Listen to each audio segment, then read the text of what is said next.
Hello, I'm Mishka, and this channel is the Helsinki Renaissance, where we will be talking about arts and culture in hopefully a manner that convinces the people who have thus far been skeptical about the merits of the so-called auteur theory in cinema to reconsider their skeptical stance, because I happened to watch the sequel to Chinatown called The Two Jakes.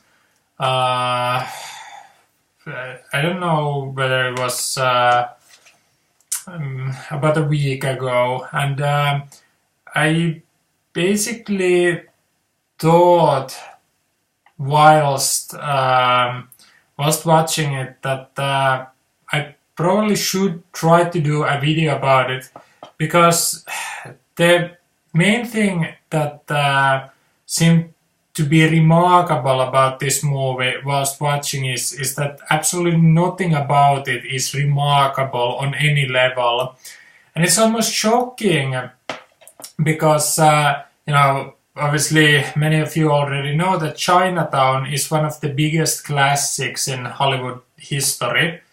And for this sequel, they basically were able to pretty well bring everyone back except the director Roman Polanski. And I think that even that is probably just due to certain off-screen problems that Mr. Polanski has, in that because this is set in California and because the director has a pending warrant for his arrest, he cannot exactly start filming in California without that rather inconveniencing matters. So because of the setting of this project,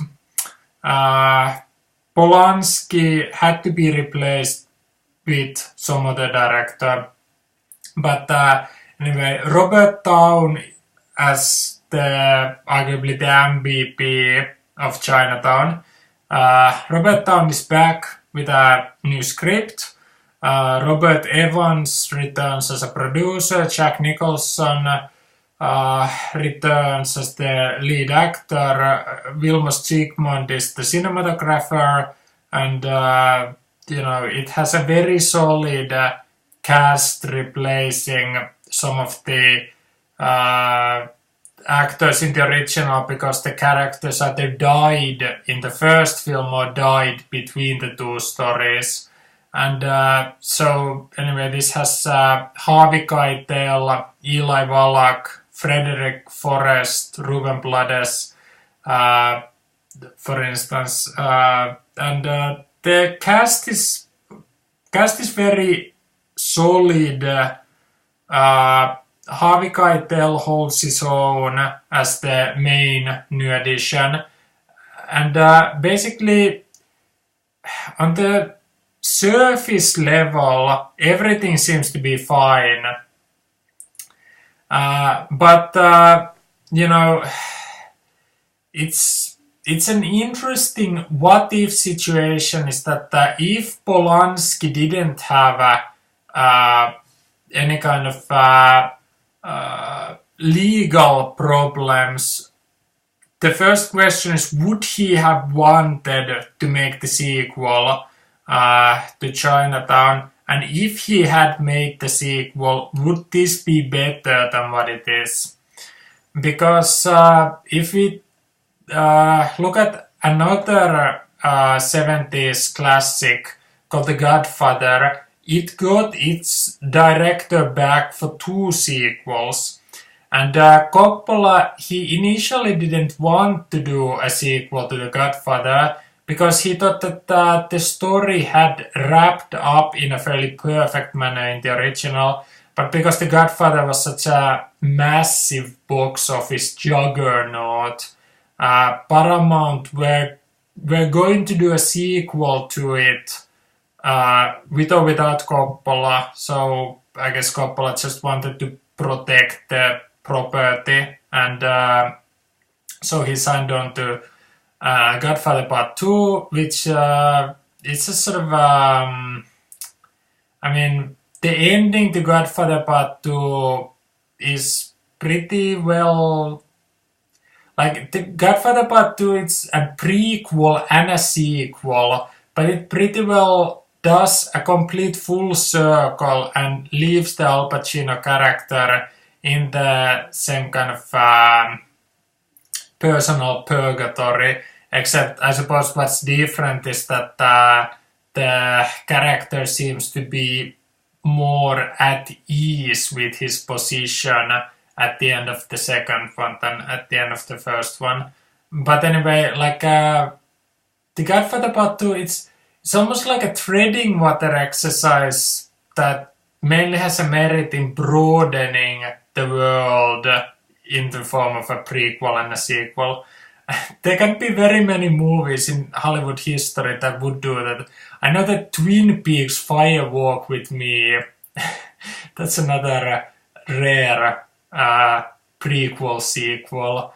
I mean, like, if someone in the comments can cite other films that do that, I would be very interested to know. But anyway, then when Coppola made Godfather Part 3, he had run into some financial trouble, and he was sort of more easygoing about his artistry anyway at that time. So, with Godfather 3, I think Coppola probably had some hopes for it that he could maybe end the franchise on the right kind of note, except, I'm usually the resident defender of Godfather Part 3, in that I think some people are sort of unfairly maligning it, that it's not as bad as what people make it out to be. I just think that the Andy Garcia segments that almost seem like generic action movie stuff, I think that was sort of misguided. And perhaps there's a couple of elements in Godfather Part 3 where the sort of biggest quality in the franchise had already slipped away from Coppola. But anyway, so if Godfather would be one of the rare films that would be an even bigger classic than Chinatown, I would argue that it has a fairly checkered sequel history, in that it's a testimony to Coppola's talent as a director when he was at the top of his game, that he managed to get so much out of the first sequel, and then I would argue even managed to salvage large stretches of the other sequel. But anyway, then if you would have gotten Polanski for The Two Jakes, it's just a thought experiment that I think is rather intriguing, in that would Polanski's presence have elevated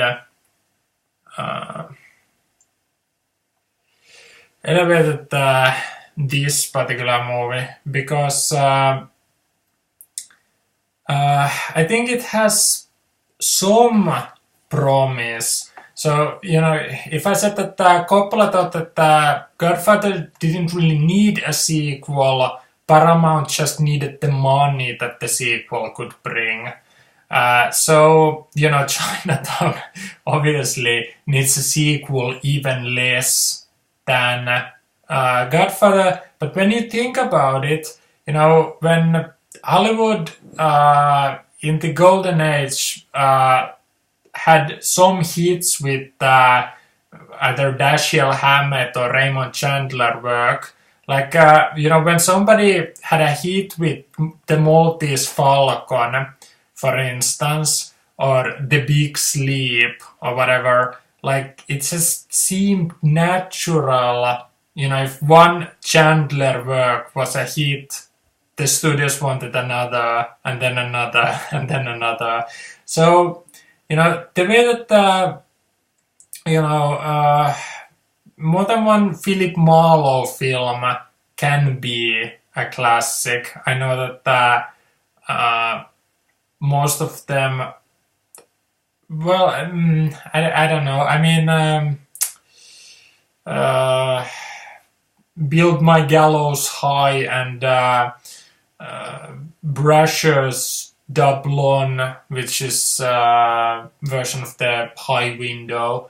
Those are both Marlowe stories, right?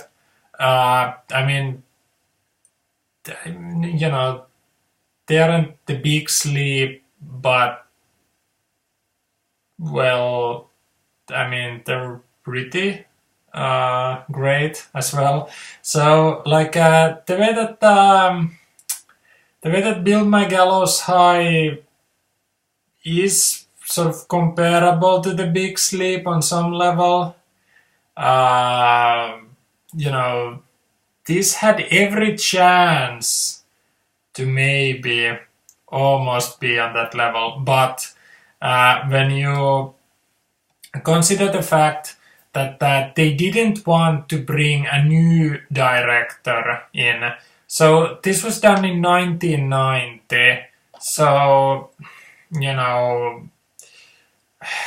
what if some of the other new American cinema directors like Martin Scorsese, Brian De Palma, Francis Ford Coppola, what if some of them had stepped in? Would this have been somehow more significant? It's hard to say. But Jack Nicholson, thinking that perhaps he could do the script justice. I would imagine that something like that was sort of his rationale for why he wanted to direct it. In that, I guess he would have sort of tried to stay true to the tone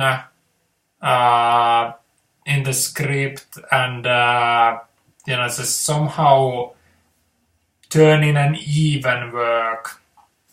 But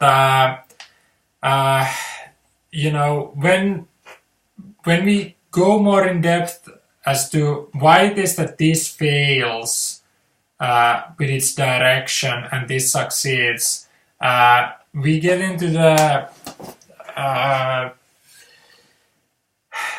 the conversation about what it is that a director actually does. And a couple of days ago, I happened to see a YouTube video essay about the David Fincher remake of The Girl with the Dragon Tattoo, and the video essay was called something like Average versus Expert, basically suggesting that David Fincher was an expert and then the Swedish original was allegedly average with its direction. Now, I thought about actually doing a video essay.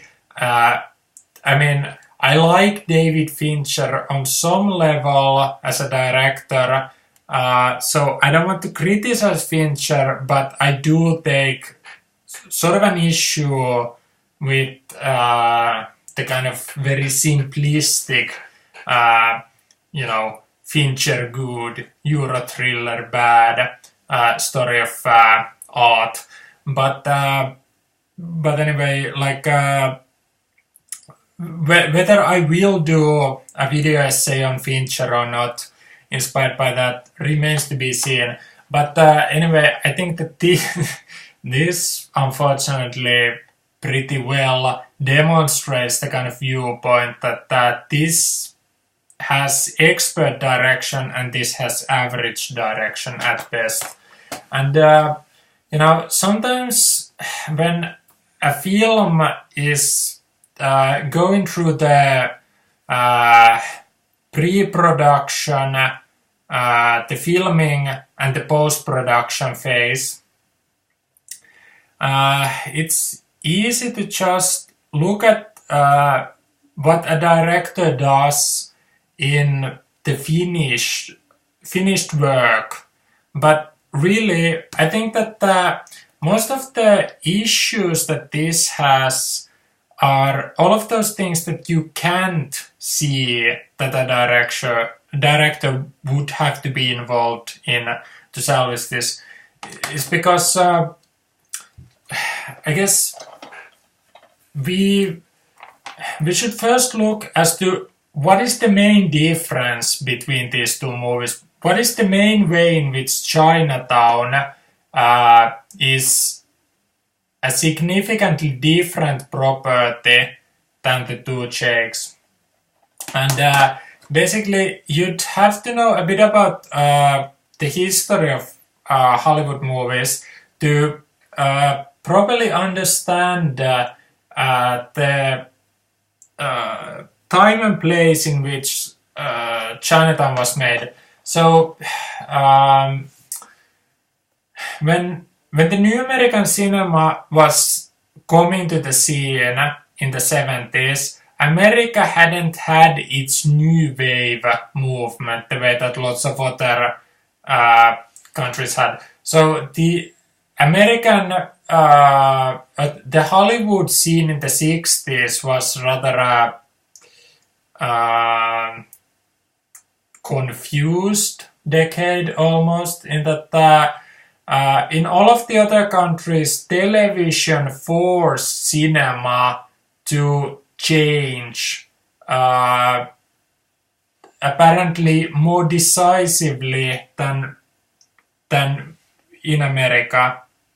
So even though America had probably the healthiest TV scene, as far as the financial side was concerned, of all the countries, apparently Hollywood just didn't really feel the need to change everything the way that some other countries felt. So TV didn't force a new wave movement immediately in America the way that it seemed to do in some other countries.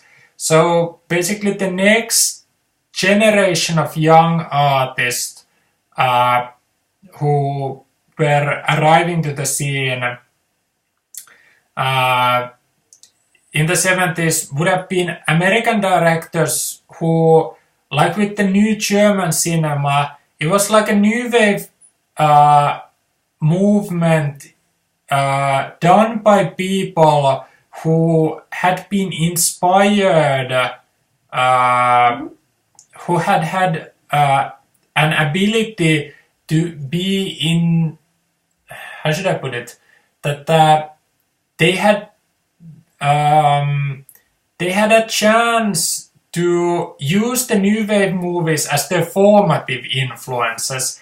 So if some 30-something director would have been there watching Jean-Luc Godard's Breathless during its initial cinematic run, that hypothetical person would have already established their cinematic credentials on some level before that point. That person would have already had gone through all of their formative influences. But if somebody was a teenager when Godard came to the scene, Godard was a formative influence on them. So it became a completely different kind of a thing. And basically, I think that the new American cinema and the new German cinema, because there was such a gap between them and the main new wave movements, the novelty had worn off and the backlash had already set in So basically, what happened is that America didn't have a movement where they would have been self-consciously derivative of the new wave style. So there was just a group of young artists who would have been passionate about cinema, and they would have wanted to do their own reimagining of the possibilities of cinema. So, aesthetically, the George Lucas's and Robert Altmans of the world don't necessarily resemble François Truffaut and Jacques Rivette that much, but I'd say that they sort of have a comparable presence, and French New Wave is sort of there as like a slight undercurrent in the new American cinema. But anyway, one of the easiest ways to look at what it is that the new American cinema, what was new about it, is if you look at the film noirs of the golden age of Hollywood, and you look at the revisionist neo-noirs that the new American cinema did. So basically, Robert Altman and his The Long Goodbye most obviously represents the new tendency in American cinema, the post-new wave filmmaking, if you will, in that The Long Goodbye was a self-conscious genre movie. If you look at some golden age Hollywood work like The Big Sleep, The Big Sleep may have followed genre conventions, but it somehow lacked the kind of postmodern angle where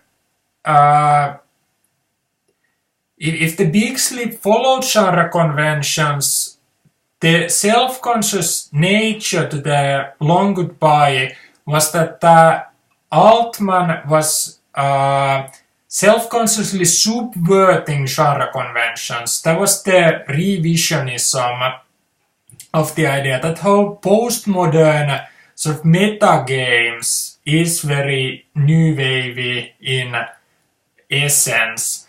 And basically, like at the end of the day, Humphrey Bogart in The Big Sleep is a very conventional hero. He might have his roughness, but he's still, a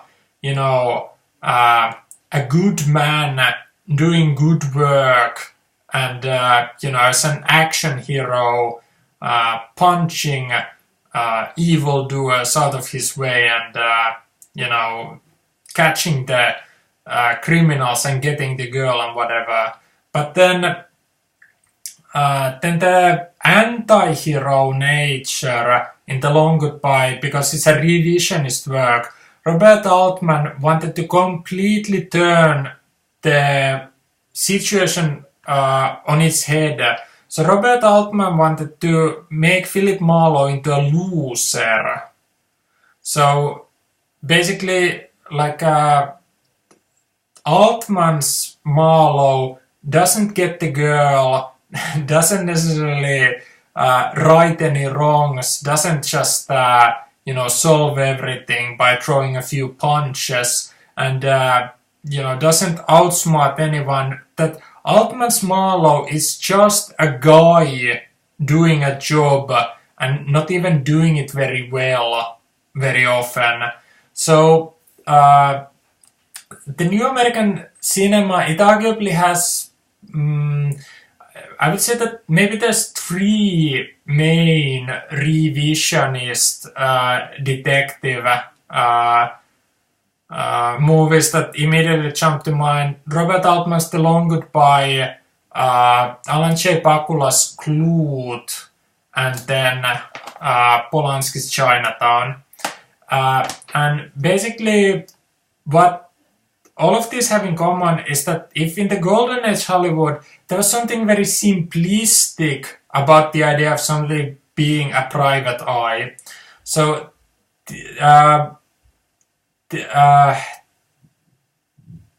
the main mentality of the golden age private eye films is that perhaps it's accepted that it's just a guy doing a job, but then again, it's never really just a guy doing a job, because it's seen that to be a private eye is to be something special, that there's something exotic about it, and you are sort of a man of mystery in a world of sexy intrigue and whatever. And the revisionist New American cinema just completely threw all of that out. So the main idea is that you are just a guy just doing a job, and Clute does his job a bit better than what Elliot Gould does it in The Long Goodbye. But just wanting to sort of force the realism onto the audience to just somehow completely rethink what the genre is very much at the heart of the idea. And with Chinatown, if you watch this in the continuum of the bigger history of Hollywood, Polanski doesn't want to make J.J. Gittes, he doesn't want to make him a loser the way Altman wanted to make Philip Marlowe a loser, but Polanski wants to rub it in J.J. Gittes' face that he certainly isn't there as some sort of Superman hero who just outsmarts anyone and outmuscles everyone and just solves impossible mysteries and gets the girl at the end and whatever. So Chinatown, the subtext of the story is playing around with genre conventions. There is a hero, there is a girl, they have something that's halfway like a romance, but you see how they are playing cat and mouse with that kind of ideas. Are they in it together? Are they not? They're sort of in and out and like sort of drifting apart, getting back together and whatever. And like the idea that there are the archetypes of the hero and the love interest, and how sort of the naive storytelling of some of the golden age genre films is that if there is a hero and a love interest, they have to get together, and they get together by the hero proving his mettle. And basically everything that makes Chinatown the movie that it is that Polanski and Robert Town, they are calling into question everything that you think should happen. Should the hero be the hero? Should the love interest really be the love interest? Should the there's such shifting ground beneath the archetypes, in that the hero is the hero, the villain is the villain, the love interest is the love interest, but they are all that more strangely than audiences would feel comfortable with if they are raised with the naive storytelling of the simpler eras of Hollywood. So that in the New American cinema, there is a very rare moment in time where it seemed like Hollywood sort of grew up almost, that Hollywood started actually being a leading force in 70s cinema, which a leading artistic force, I mean people actually turned to Hollywood for the quality content. And basically why I am sort of underlining what some of the tonal presences are in this Chinatown is because with this The Two Jakes movie, this is not a revisionist work. This is a return to the naivete. So how Jack Nicholson directs the story is that he is back to the action hero ladies man.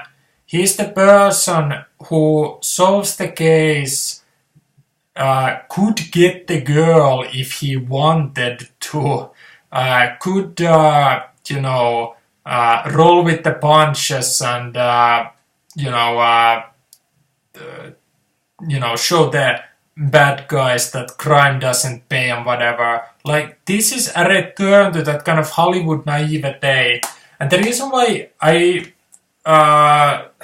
sort of want to call attention to directors doing work other than just in the filming is because a lot of the return to naivete elements in this, they would have never happened if Polanski was the director, because in the pre-production phase, Polanski would have already put into motion everything that would have basically served to complicate matters for this story. The way that, if I said that for the hero, for the love interest, and for the villain, there's intentional complications that creates the kind of tensions in this movie where it is like everything is built on shifting sand. Like Polanski is intentionally complicating matters for the viewer. Polanski wants you not to be entirely sure how you feel about the characters. That's the whole essence of the revisionist genre. And basically, Polanski could have done that for this project, but unfortunately, Polanski wasn't on board for this project, and Jack Nicholson is either unwilling or incapable of doing it, or both.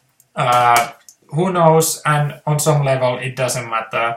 But anyway, it just seemed like even though Robert Town, he's the credited screenwriter, arguably this is one of the most dazzling samples of storytelling from Hollywood on the script level. So you could say that this should be Robert Town's, property, and yet because of that revisionism that I got into earlier in this video, it actually feels like this is Polanski's work, because you see how when you remove that revisionist level from Robert Town's story, it doesn't seem to have the Chinatown ambience. This has none of the mystique, none of the allure, none of the, visceral emotions that this had. And when we contrast these two, it's actually not just a case that, Robert Town, he wrote the best script when he wrote Chinatown. No, I mean, it's very evident that Polanski was doing something that I wouldn't quite call it ghost writing, but it's as if he was able to move the project in some very very strange, difficult to describe ways that basically when you take those out, you see how basically there's nothing special about this any longer, because this is just a story. This ceases to be an experience, which is what this is. And basically, I think that is what separates, if we want to do some sort of divisions of directors into the experts and the average, in that, let's say for the sake of argument that everyone can tell a story, but even a 2-year-old can tell a story about a rabbit that lived in a barrel the rabbit was called Bob and it liked jumping and carrots. One day Bob went into the forest to look for carrots, but he couldn't find any, and then he went back to the barrel, and he was so sad that he started singing, and then he the plot thickens, but where should it thicken to? Then Bob started in what manic depressive moods, started bouncing inside the barrel, and then the barrel started rolling, and then the barrel started rolling towards some sort of a farmer's backyard where there were carrots, and then when Bob stumbled out of the barrel, he found the carrots in the ground, and then he was happy, and then the end. So we found a happy ending, but that surely is not a sample of expert storytelling, but I'm just trying to illustrate that very conceivably a 2-year-old, or like really anyone, can come out with something that's technically a story, but it's not really an experience the way that we ideally want the best kind of storytelling to be, whether it's Hamlet or Bleak House or Anna Karenina or Waiting for Godot or whatever it is. The goal is not to just have something be technically a story, but what we want is we want an experience, and when something is more than a story, more than a mere story, but a downright experience, is when we can't really explain what it is that happened in the sort of dreamy atmosphere. That if you look at the cover art here, is that the sort of Art Deco-esque design I think pretty well captures the mystique in the project, and like I've seen lots of people start using the expression that this poster, it makes me feel a certain type of way.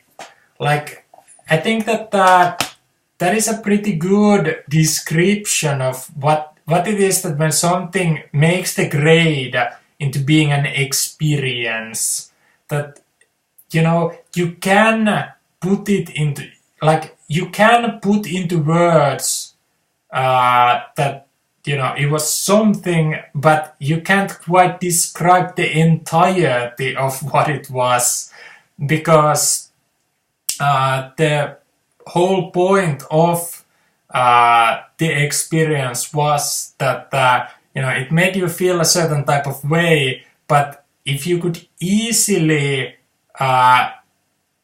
duplicate what that certain type of way was, you wouldn't need to go to the work to get it, because it would potentially be so simple as to be easily containable. And when something is the best kind of an artistic work, it's because hopefully it is some sort of a gift that keeps on giving, and that some people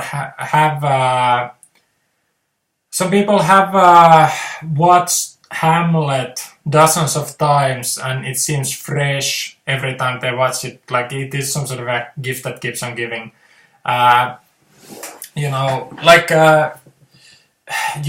You could talk about the blocking in the direction of this. You could talk about the acting style. You could talk about the pacing and whatever. But really, those are something that's sort of superficially there as what a director has done. but basically the kind of like what was there as an identity to the project from the pre-production to the filming to the post-production. Like that's also something that a director does, and I think that in things like that, where like if there is some sort of a division between experts and average directors, is that the average directors don't even realize everything that a director can do. Like those are the types of ways that Chinatown differs from the two Jakes, in that the kind of identity that this has, it didn't just happen. You know, the kind of identity that this one has, maybe somebody could make the argument that it did just happen because somebody was basically asleep at the wheel, because, you know, I mean, this is like letting I mean, I have one viewer who says that he doesn't like my NFL analogies, but like if you let your quarterback or your running back be your offensive coordinator and your head coach, what it basically means is your team doesn't really have an offensive coordinator and a head coach, and this is very much that. Whereas here you have Polanski designed the system, the culture of the work, and this doesn't really have that. So yeah, you know, it's easy to criticize everything to do with this movie, but like hopefully it could also be a learning experience for some people, and you know, I wanted to like this. On some level I did like it. It's just that you know, this was just a story. This was not really much of an experience, and you know, like this on the other hand, it is a more special kind of experience that some viewers keep returning to, and basically if something that I do keep returning to is a line that Werner Herzog said when he said that we are surrounded by worn out images and we deserve new ones. Basically, if there is the kind of average style of directing in a project like this, and I'm not blaming Jack Nicholson, like you know, very conceivably, like they could have hired Martin Scorsese and perhaps he wouldn't have saved this project. I mean, I don't think Scorsese directing this would have necessarily made it any better, because well, I mean,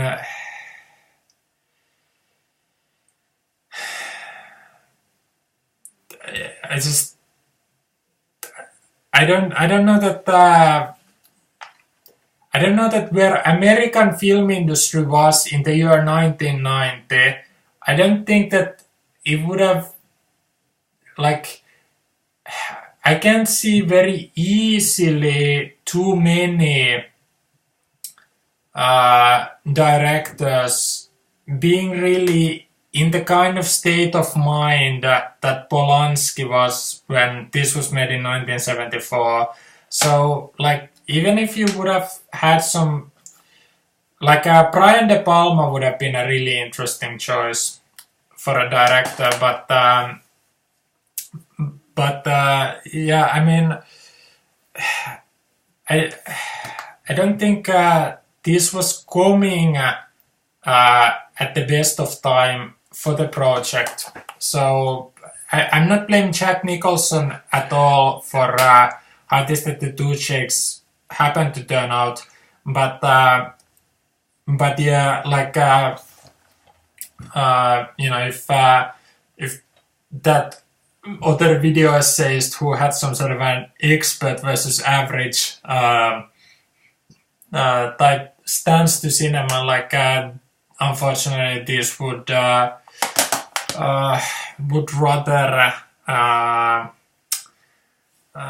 demonstrate that, and I tried to demonstrate here with this video as to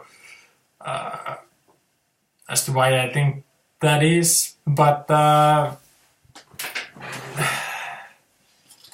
yeah, I mean, I guess, you know, if some viewers haven't seen this, like, I'd say that this is still just worth somebody's time. Like, it basically has nothing to do with Chinatown. Like, it's only technically a sequel. It's only technically related to it, but it's just, it has none of the same spirit. And obviously I explained why it has none of that spirit, but you know, if somebody just is interested enough to want to see whether you know, want to see what is in there, I think that Harvey Keitel, he basically, like, his character is written in a somewhat surprising manner, and ultimately if someone is going to like this movie, I think it's Harvey Keitel who basically elevates it into just being something that you can recommend.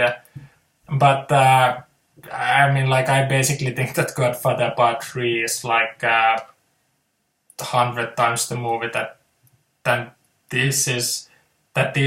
So so make of that what you will. But like, I could just halfway recommend this to viewers, but anyway, I just felt like sharing some director related thoughts that watching the two Jakes, you know, it just inspired me to do this video, and now it's done. So anyway, I thank everyone for watching, and if you like this video, I hope you'll give some other videos a chance as well. But anyway, that was all for me for now. Thanks for watching, and bye bye for now.